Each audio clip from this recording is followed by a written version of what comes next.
Welcome to Starbound. I'm your narrator for the day, Crystal Clare. Now, before we get started, you might want to subscribe to our channel. It is absolutely for free, and you get updated every time we post new videos. So let's get started. Earth had won, and in their victory, they had terrified the galaxy. Admiral Ela Reyes stood before the curved viewport of Orbital Defense Station Sentinel-1, hands clasped behind her back. The approaching Galactic Senate peacekeeping fleet painted streaks of silver and blue against the void as they decelerated from FTL. Their hulls caught the light of Sol, gleaming against the darkness. Beautiful ships, elegant, powerful, and everyone is positioned to target Earth's military installations. Ela's reflection stared back at her, deep bronze skin stretched over angular cheekbones, silver streaks cutting through jet-black hair. The lines around her eyes deepened these past months. At 58, she suddenly felt twice that. Containment, not protection, she murmured, watching a Prolaxian dreadnought take position above the Luna shipyards. They're not here to save us. They're here to cage us. 3 months since the Battle of Proxima and Texa, and already the galaxy had reorganized itself around the threat humanity apparently posed. She still saw it when she closed her eyes. Prolaxian warships drifted dead in space, crews convulsing as electromagnetic pulses triggered, cascading synaptic failures across their nervous systems. Survivors described feeling their minds torn apart while fully conscious. And the biochemical weapons, common Earth compounds, harmless to humans but devastating to alien physiologies, had transformed the void between stars into a toxic cloud. Desperate measures for desperate times. They had been weeks from total defeat, watching Earth's colonies fall one by one to the Prolaxian advance, until Dr. Lamner discovered the neurological vulnerability. Until Dr. Cohen identified the biochemical weaknesses. Until Ela developed the tactics to deploy them effectively. 90% of the Prolaxian fleet was neutralized in hours. The greatest military victory in human history. And now, humanity's reward. Containment by the very Senate that stood by while the Prolaxians attempted to conquer Earth. The door slid open. Commander Julian Ortega entered with datapad in hand, uniform meticulously pressed despite the frantic pace of recent days, though shadows under his eyes betrayed exhaustion. Admiral, He began, voice tight with frustration. Ambassador Kwan is requesting your presence at the diplomatic reception. The Senate delegation expects all senior Earth officials to attend. Ela didn't turn. Beyond the approaching fleet, a smaller vessel broke formation, engines burning as it angled toward the docking bay. Of course they do, She replied, straightening her uniform jacket. Her medals, earned across 40 years of service, felt suddenly oppressive. They want to look us in the eyes, see if we're monsters or merely dangerous children. With respect, Admiral, Ortega said, stepping closer. Our officers are asking questions. What happens to Earth Defense Fleet? There are rumors the Senate might demand we dismantle our military entirely. Ela finally turned, studying her aide's face. Loyal Ortega, still young enough to believe righteous victories led to fair outcomes. The Senate can demand whatever they wish. What matters is what we're prepared to concede. She scanned the diplomatic briefing. Our position is precarious, Commander. We won the battle, but the war? That's just beginning. A different kind. She handed the datapad back and straightened her shoulders, each vertebra aligning into perfect posture, instilled by decades of military discipline. Inform Ambassador Kwan I'll attend. And Commander, keep our data course isolated from any Senate technology they bring aboard. Official policy is cooperation, but I want our networks locked down tighter than a vacuum seal. Yes, Admiral. Ela watched the diplomatic shuttle approach. Tonight, she would face not just political fallout, but fear and distrust directed at humanity. She would look into alien eyes and see what they truly thought of the species that developed such terrifying warfare tactics when pushed to extinction's edge. And she would smile, shake manipulator appendages, and play the contrite victor, while calculating exactly how much of Earth's defensive capability they could hide from Senate oversight. Because Admiral Ela Reyes had not survived 4 decades of warfare by trusting in the protection of others. The Grand Observatory of Unity Station had been Earth's pride when constructed, a statement that humanity had arrived on the galactic stage. Tonight, that same architectural marvel served as a stark reminder of their newfound isolation. Ela stepped through the arched entrance, registering the subtle shift in ambient sound as conversations paused and resumed at lower volumes. The reception hall stretched before her, its domed ceiling displaying a real-time projection of local space, including the Senate peacekeeping fleet now in high orbit. Representatives from 12 major galactic powers clustered throughout the room, their disparate physiologies creating a lively mosaic of evolutionary paths, and all maintaining a careful, deliberate distance from the human delegation. Ambassador Terrence Kwan stood with a small group of human officials, his traditional Chinese-influenced formal wear making him easy to spot. Despite the tension, Kwan moved with ease between alien delegations, performing each species' greeting ritual effortlessly. Ela remained by the entrance, cataloging the room's occupants. The Prolaxians dominated the space physically, their 8-foot frames and thick exoskeletons catching the light. Near the refreshment station, Mivonians hovered in containment suits, swirling in patterns that indicated agitation. In the far corner, a trio of Durrani remained completely stationary, their traditional stance when uncomfortable. All typical diplomatic behavior, yet the patterns were wrong, defensive, wary. Kwan spotted her and navigated through the crowd. Up close, his calm expression couldn't hide the tension around his eyes. Admiral, He said quietly. thank you for coming. Your presence was requested specifically. I assumed as much, she replied, accepting water from a server drone. They want to see the monster who authorized neurological weapons. Kwan's eyes darted to the nearest aliens before returning to her. That perspective isn't helpful. We are here to reassure the Senate that Earth understands the gravity of the situation. Understood, Ambassador. I'll play my part. She sipped her water, surveying the room again. Her military training enabled her to focus on the minute details. How the Prolaxian security detail maintained sightlines to each human attendee. How environmental controls had been adjusted to settings less comfortable for humans, but optimal for other species. How refreshments carefully excluded compounds that might trigger adverse reactions in non-human physiologies. Calculated choices. All of them. Senator Lalvoros has requested a private word, Kwan said. He chairs the Committee on Military Containment and Oversight. Containment. Ela repeated. Not subtle, are they? Diplomacy rarely is, despite appearances. Hiya! The Senator approaches now. Remember, measured responses. Lalvoros moved through the crowd purposefully, delegates parting before him, the ornate crest atop his head marking him as Prolaxian nobility. He towered over Ela, compound eyes refracting starlight from the ceiling display.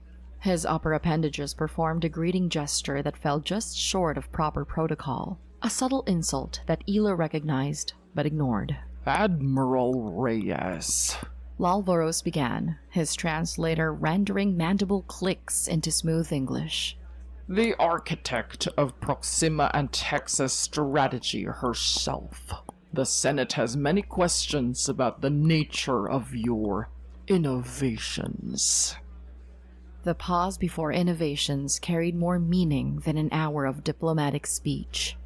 Ela maintained her posture, conscious of watching eyes across the room. Senator, She acknowledged with a curt nod calibrated to Prolaxian custom.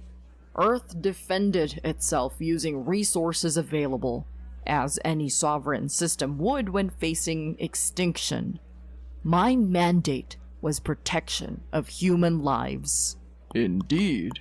Lalvoros shifted, upper limbs adjusting to a defensive posture. Yet the methods employed raised significant concerns. The Senate has reviewed the footage from the captured Prolaxian ships. The unspoken accusation hung between them.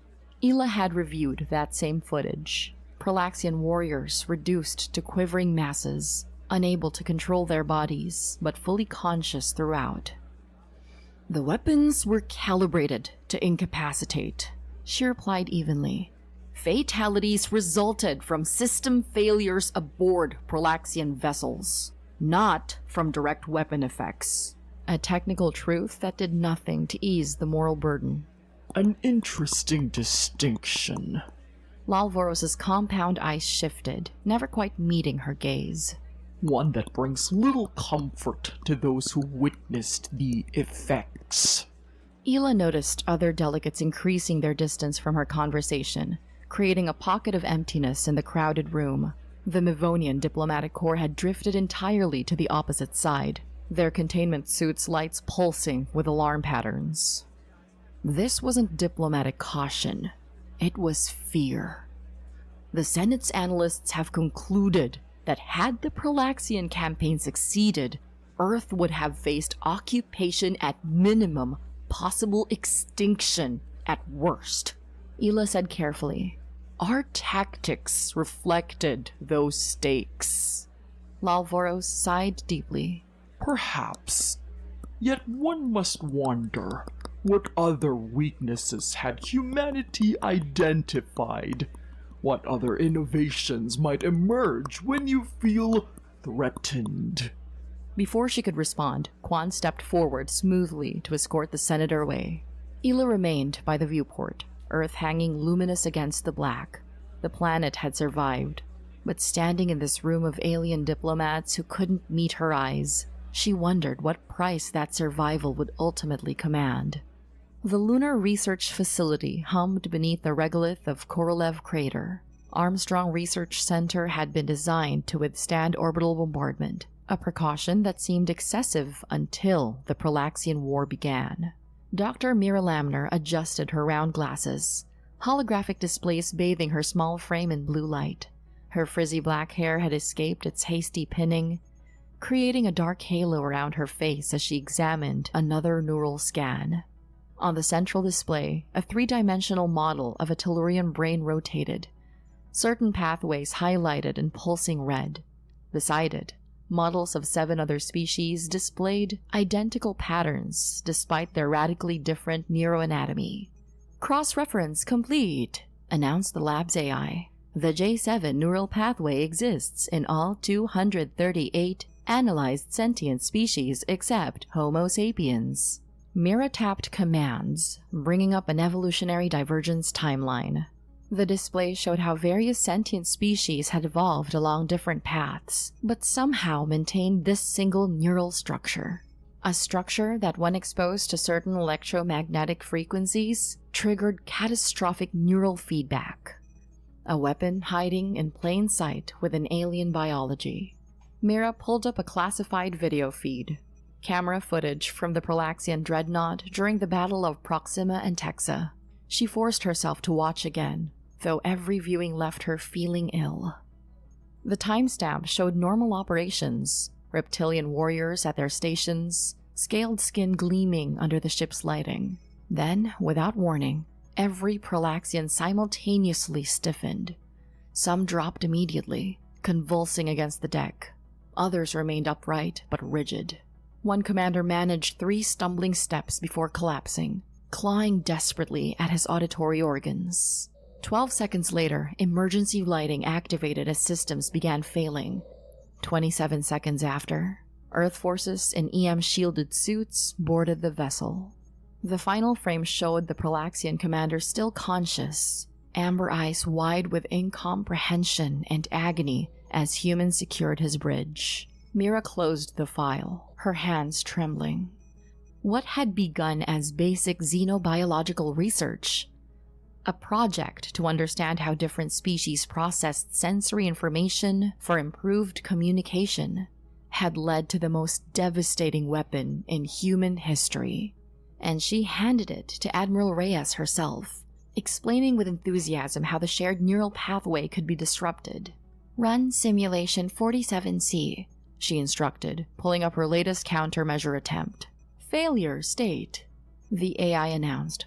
Shielding reduces symptom severity by 42%, but does not prevent neural cascade.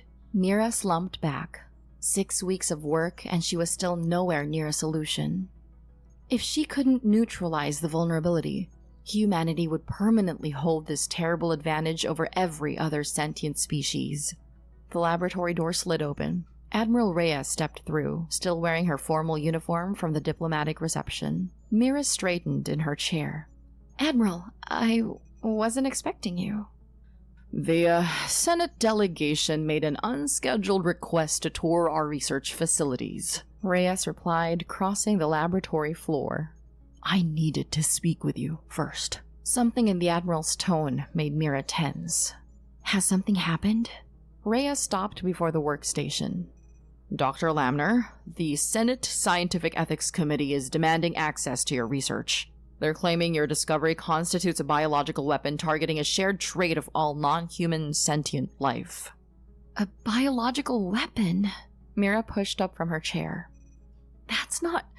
My work was purely xenobiological research. The neural pathways and evolutionary development, not an engineered vulnerability." "I know that," Rhea said. "but the fact remains that only humans lack this neural structure. To the Senate, that makes your discovery inherently discriminatory. They're suggesting it violates the foundational agreements governing interspecies warfare."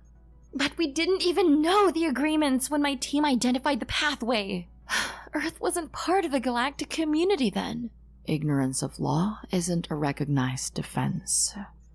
The committee has scheduled an inspection for 0800 tomorrow. They're bringing their own scientific team, Tellurian neurologists. Mia's heart rate accelerated. "They can't! My research isn't ready for peer review. The countermeasure isn't working yet, and if they see how the pulse system was calibrated..."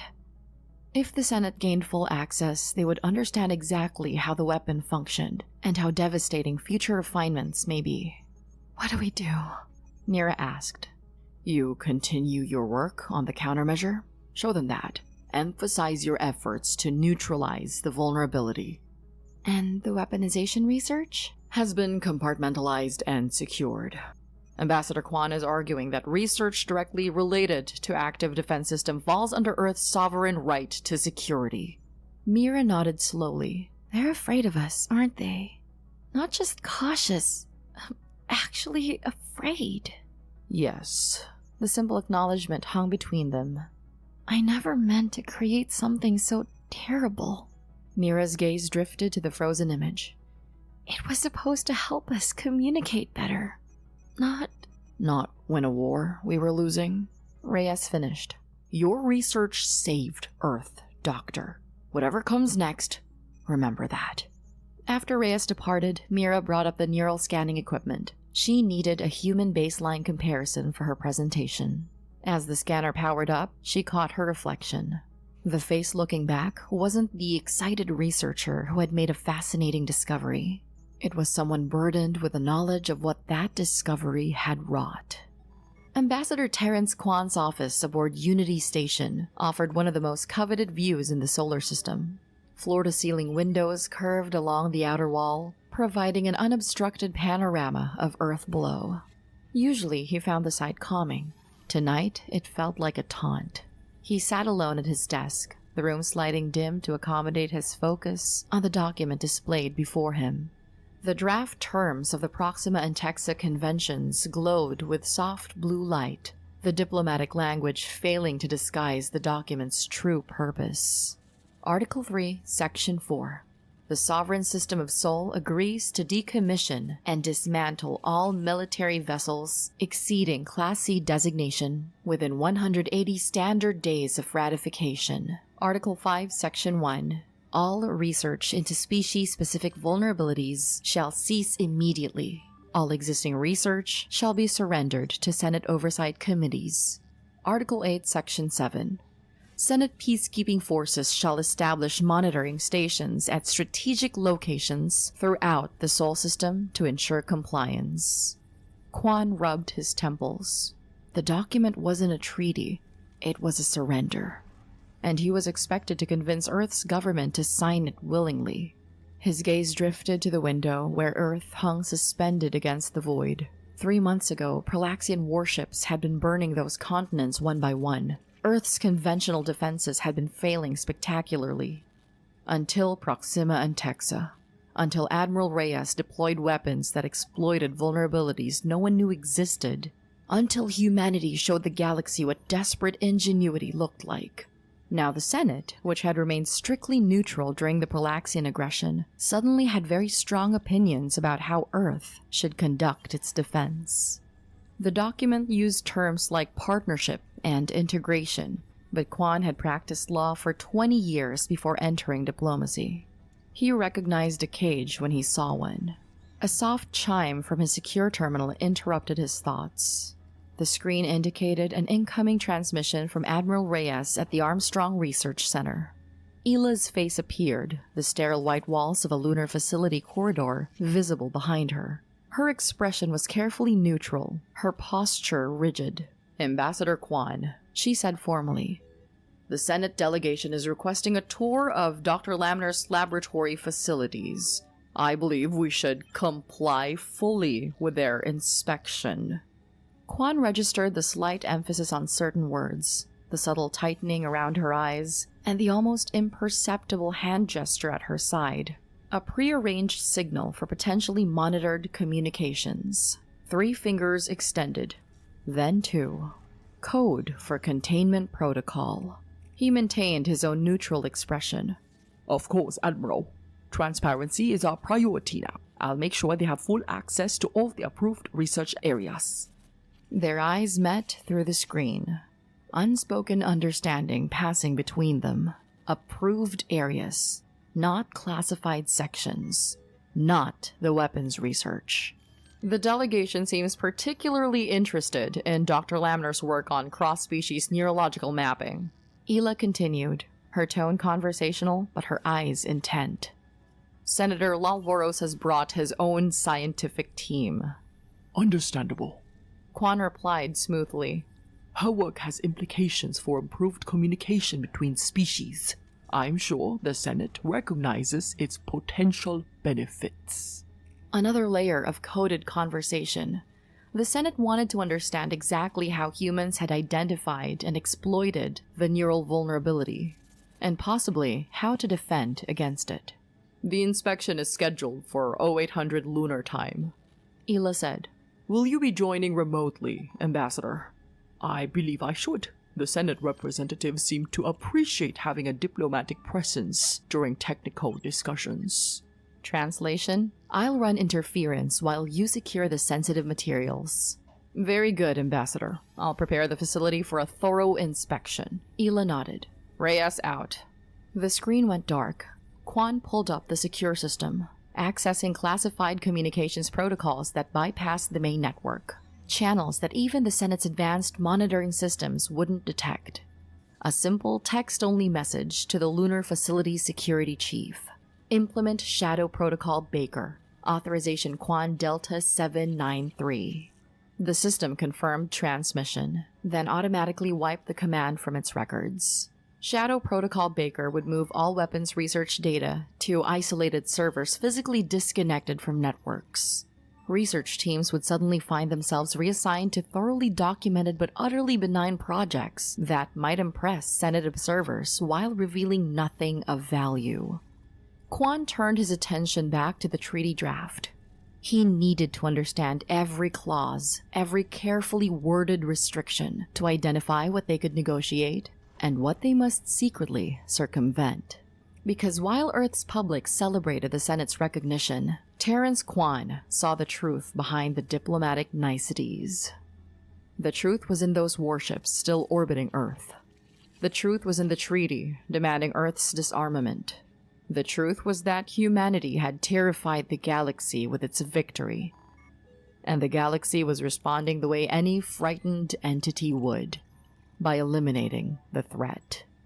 As he worked through the night, Earth continued its silent rotation below his window, its population largely unaware that their recent victory might have only exchanged one existential threat for another. The Olympus Mons research facility sat nestled in the shadow of the largest mountain in the solar system, its reinforced domes representing the pinnacle of human scientific achievement on Mars. Dr. Vars Cohen paced ahead of the Senate delegation, his lanky frame moving with the bouncy gait of someone raised in the Martian gravity. His curly hair stood up in wild patterns, and his thick glasses kept sliding down his pale nose. And this is our primary biochemistry lab, he announced, waving his long arms as the door slid open. We've been studying interspecies metabolic reactions for 5 years now, starting with soil chemistry experiments for Martian agriculture. The alien scientists followed him with visible caution. Senator Lalvoros towered over the others, having to duck through the doorway. Beside him, a Mavonian scientist floated in a containment suit, the swirling patterns within suggesting agitation.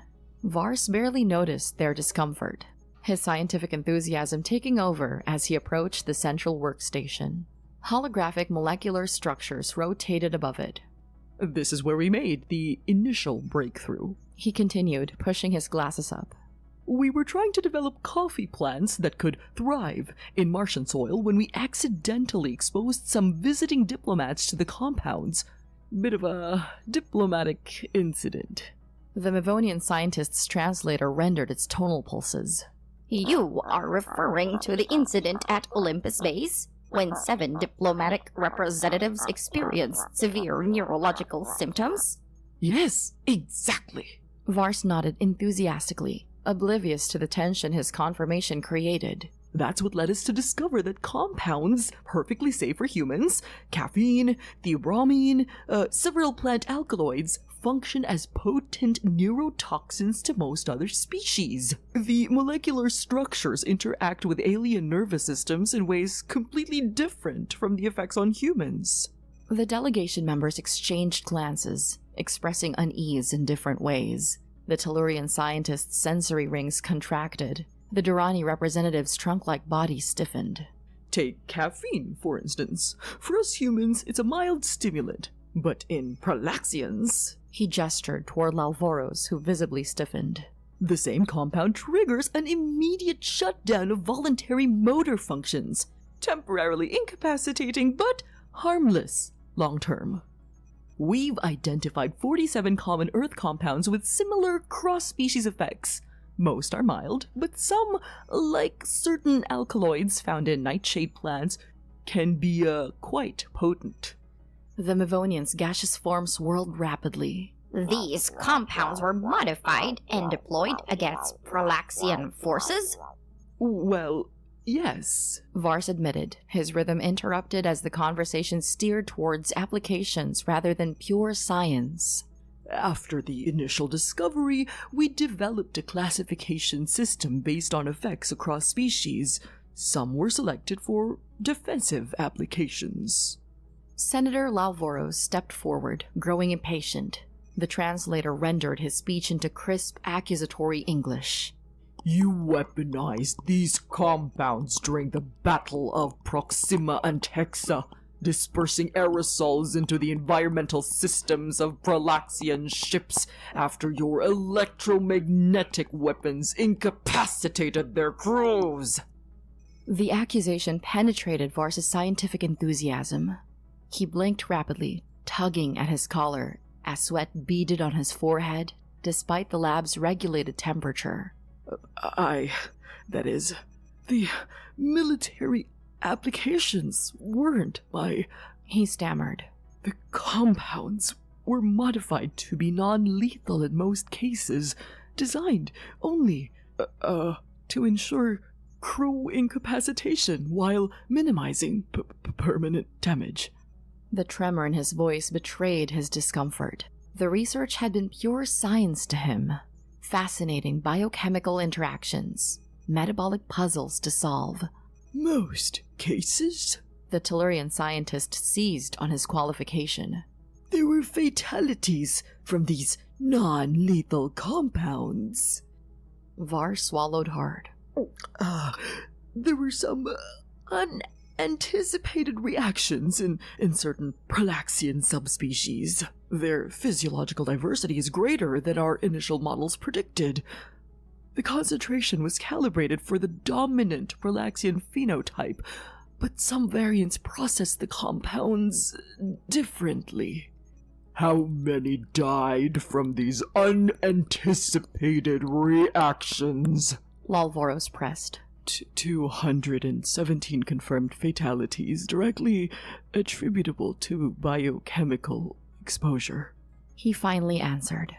Another 432 suffered permanent neurological damage. The numbers hung in the air, clinical, precise, and utterly devastating when considered as individual lives. And were you aware these compounds would be deployed in this manner when you provided them to your military? Vars's green eyes darted around the laboratory. I was told they would be used only if conventional defenses failed completely, as a last resort, against an enemy that had already destroyed multiple colony worlds. A convenient justification. Lalvoros observed. Tell me, Dr. Cohen, are you continuing to develop these compounds? Refining their effectiveness against specific species? No, Vars's denial came too quickly. All weaponization research was halted. We're focusing entirely on defensive applications now, developing countermeasures. The lie felt bitter. 3 levels below, his team was indeed working on countermeasures, alongside research into more precisely targeted compounds. Admiral Reyes had authorized the program, calling it Insurance Against Future Threats. As he led the delegation toward the viewing room containing carefully curated research files, Vars caught his reflection in a darkened display. The face looking back wasn't the eager scientist who had made fascinating discoveries.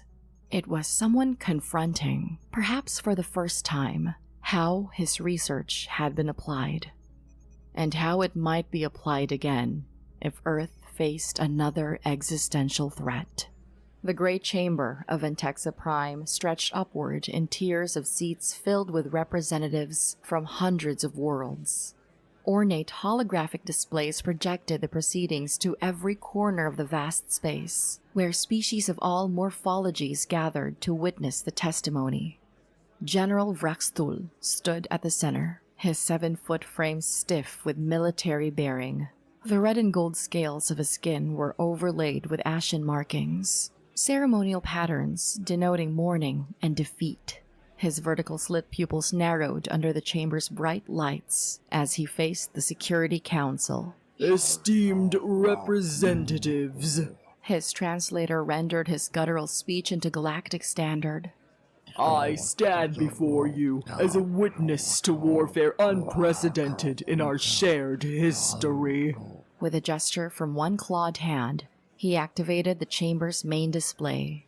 Holographic images materialized, Prolaxian warships drifting powerless, their running lights flickering erratically. The council members fell silent as the footage continued, showing human boarding craft attaching to disabled Prolaxian vessels. Our fleet was at full combat readiness, Vraxthul continued, his voice deepening with suppressed rage. Our warriors prepared for an honorable battle. Then came the pulse.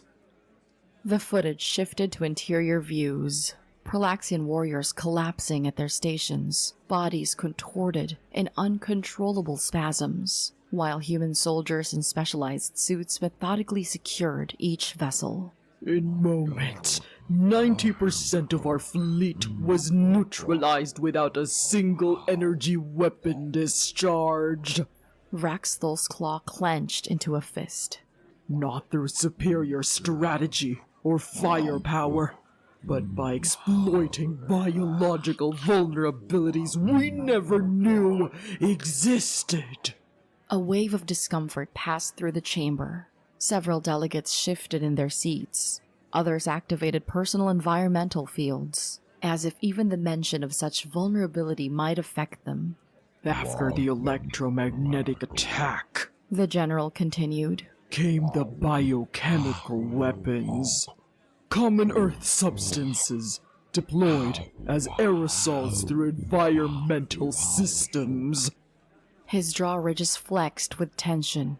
My warriors, though still conscious, experienced respiratory failure, neural shutdown.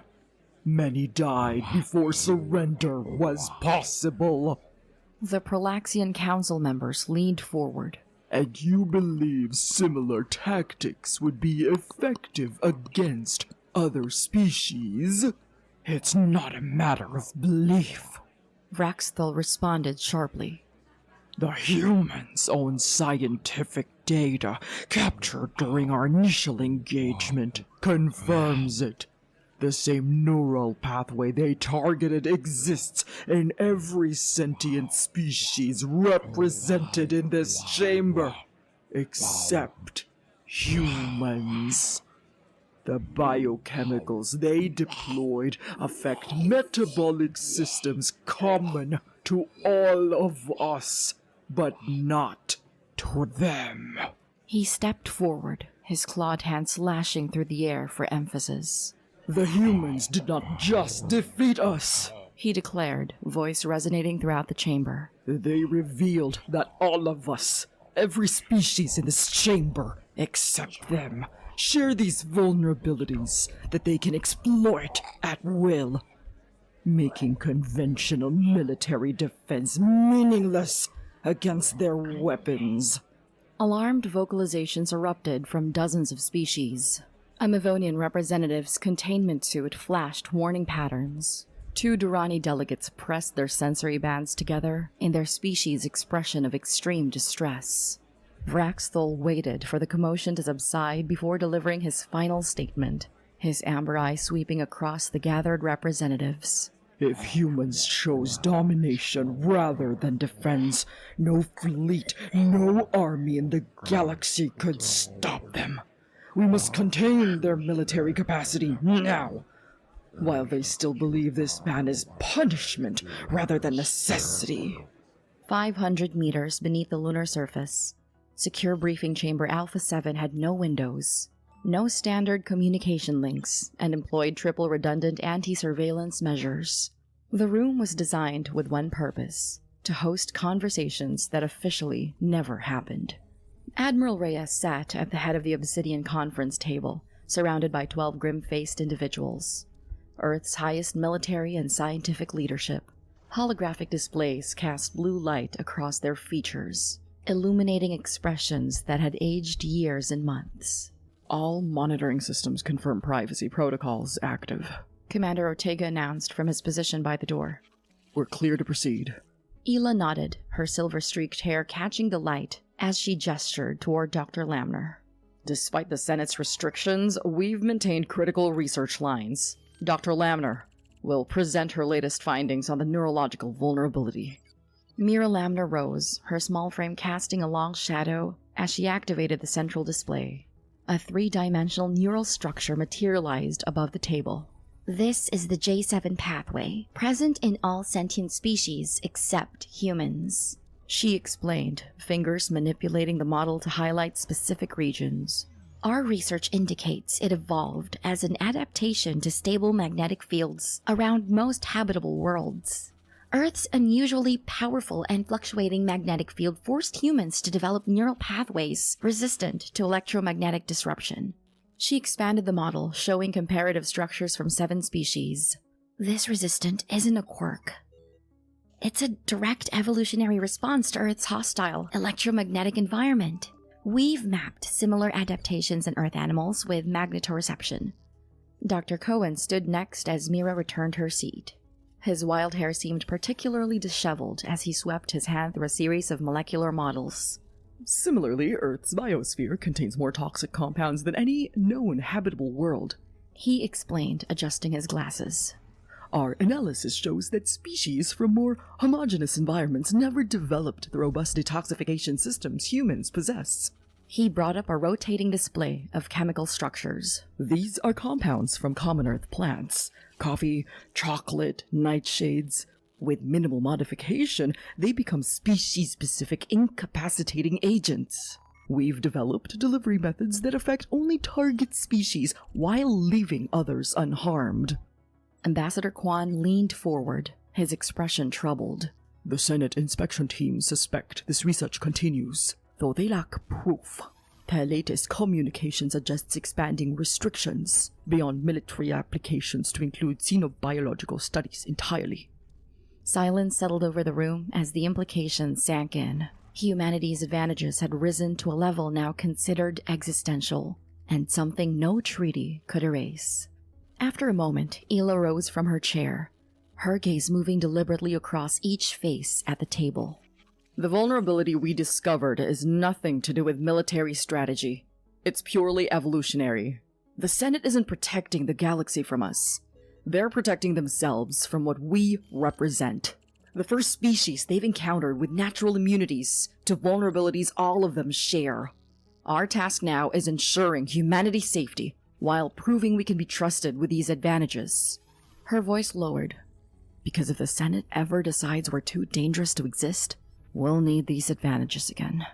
Earth's embassy on Antexa Prime occupied a modest building compared to the grand structures housing old galactic powers. Within its walls, a secure meeting room had been constructed, according to the most advanced human counterintelligence specifications. A room that officially didn't exist. Ambassador Quan sat at a circular table with 5 alien representatives, each species known more for diplomatic finesse than military might. His tailored Chinese-influenced formal wear contrasted sharply with their varied physiologies. Thank you for agreeing to this discreet meeting. He began, his voice low despite the room's security measures. What I'm about to share must remain confidential for all our safety. With a subtle gesture, Quan activated the table's built-in holographic system. Data streams materialized in the air between them. Shipping manifests, resource allocations, financial transfers. These records show military production has increased by 37% across 3 major powers in the past month alone. Quan explained, highlighting specific sections with a sweep of his hand. All while publicly advocating for Earth's complete disarmament. The Tellurian representative leaned closer, concerned. Beside her, the Minovian diplomat's gaseous forms whirled more rapidly within its containment suit. This could be defensive posturing, suggested the Durrani delegate, sensory bands contracting skeptically.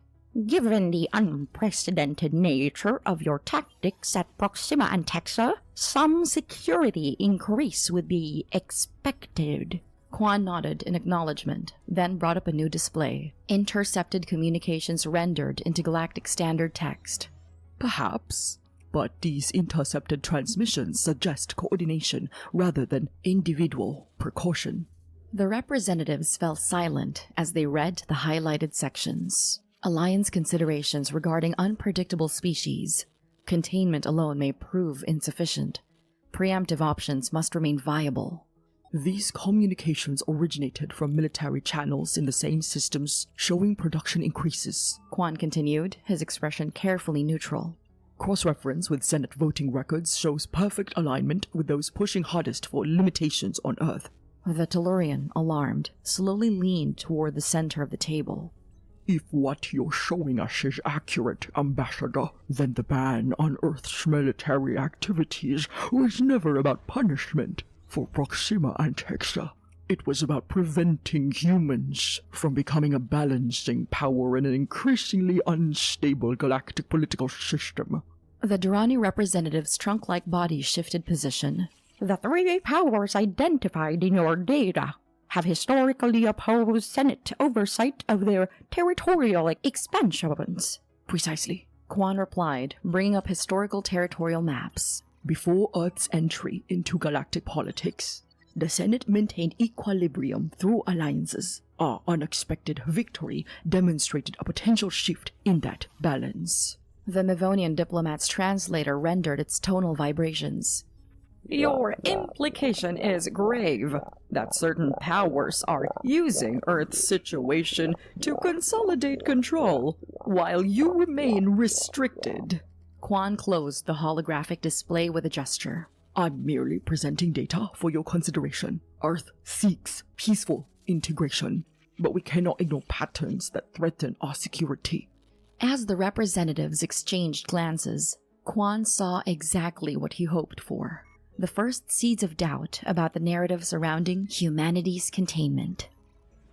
The secluded council chamber existed on no official Senate blueprint. Located 300 meters beneath the main Senate complex on Antexa Prime, its walls incorporated advanced isolation technology that prevented any signal, light, sound, or data from escaping its confines. Senator Lalvoros sat at the head of an obsidian table, his exoskeleton reflecting dim light as he addressed representatives from 6 major military powers. No recording devices operated here. No minutes would document this meeting. Our concerns about Earth have been validated by recent intelligence, He began, activating a holographic display embedded in the table. This simulation extrapolates human military development if left unchecked. The projection showed Earth's vessels, smaller than standard galactic warships, but equipped with specialized systems. As the simulation progressed, these ships deployed precisely calibrated electromagnetic pulses against much larger enemy fleets. Within moments, the opposing forces drifted, powerless. Within 2 decades, human military technology could render our conventional defenses obsolete. Lalvoros continued, manipulating the display to show various scenarios. Even a minimal human fleet could neutralize the forces many times their size through exploitation of our shared neural vulnerability. The Corallian representative, a methane breather whose environment suit hummed softly, leaned forward. The containment provisions already address this threat. Earth's military capacity is being strategically reduced. Temporarily, Countered the Prolaxian representative, a political cousin to General Vraxthal. His scaled skin bore subtle markings of his prestigious bloodline. humans maintain research capabilities we cannot fully monitor. Their agricultural and medical establishments continue investigating the very vulnerabilities they exploited at Proxima and Texa. Lalvoros' exoskeleton flashed patterns visible only to Prolaxian eyes, warning signals that communicated danger beyond what words could express. The humans must never learn the true reason for their containment. They believe we fear their brutality, but what we truly fear is their potential. A species immune to vulnerabilities the rest of us share, capable of developing weapons that target traits common to all spacefaring civilizations except their own. Murmurs of agreement circulated the table as the simulation continued, showing Earth's potential sphere of influence expanding dramatically within a century. Our intelligence suggests Earth's leadership suspects our motivations. Added the Tellurian military attaché. They've been meeting with moderate Senate factions, presenting selective intelligence about our military build-ups. Lalvoros' mandibles clicked in frustration. Ambassador Kwan is more perceptive than we anticipated. We must accelerate implementation of the containment protocols while maintaining the facade of integration. The Prolaxian representatives raised a clawed hand, his amber eyes reflecting the holographic light.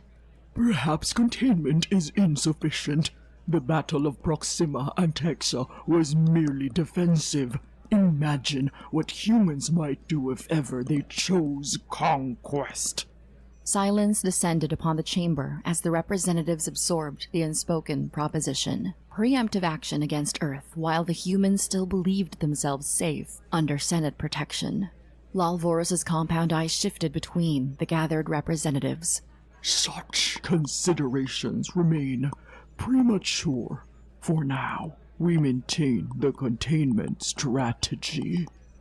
But the seed has been planted, germinating in the fertile soil of fear.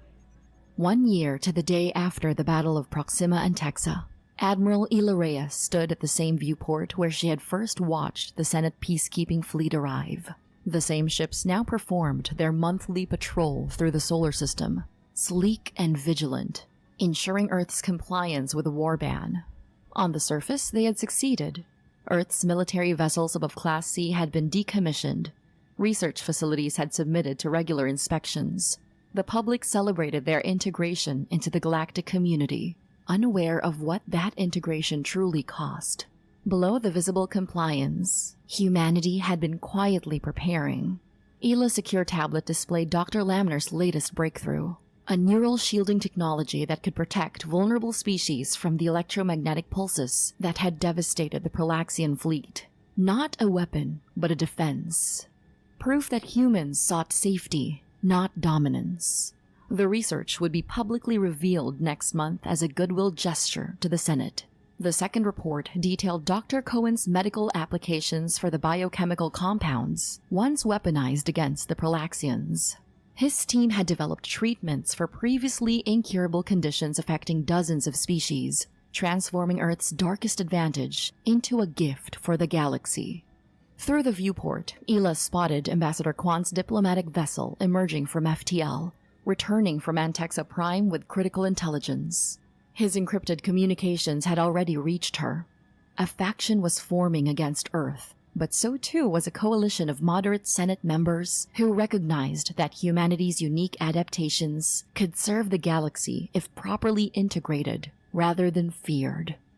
Earth rotated silently below, night crawling across the Pacific as dawn broke over Asia. Billions of humans went about their lives, oblivious to the precarious position their victory had placed them in, or the plans being made to ensure their survival. Commander Ortega joined her at the viewport, datapad in hand. The Senate inspection team has completed their monthly assessment, Admiral. They found no violations. They wouldn't, Ela replied, watching a Senate cruiser pass below the station. Everything they're permitted to see is in perfect compliance. Ambassador Kwan's preliminary report suggests the coalition of moderates is growing, Ortega noted. The Tellurians are publicly questioning the extent of our restrictions. Ela nodded, her decision crystallizing as she observed Earth's delicate blue sphere. We'll continue as planned. Maintain visible compliance while developing our defensive capabilities. But with a modification. We expand protection protocols to include our potential allies. Admiral? The lesson of Proxima and Texa wasn't that humans were too dangerous to be allowed to fight. Ela explained, her reflection in the viewport overlaying the stars beyond. It's that in a galaxy of shared vulnerabilities, Earth's unique strengths might be necessary to protect more than just humanity when the next conflict inevitably comes. She turned from the viewport, silver streaks in her hair catching the light. The Galactic Senate doesn't fear what we did, Commander. They fear what we represent. A species that evolved differently, that doesn't share their weakness. They sought to contain us because they couldn't control us. Ela's gaze returned to Earth, to the home humanity had nearly lost and would fight to preserve. But they've overlooked something crucial about us humans. We've never been good at staying in cages, no matter how elegantly constructed. The Senate fleet continued its patrol, unaware that beneath the appearance of submission, humanity was preparing not just for its own defense, but for a new role in the galaxy's future.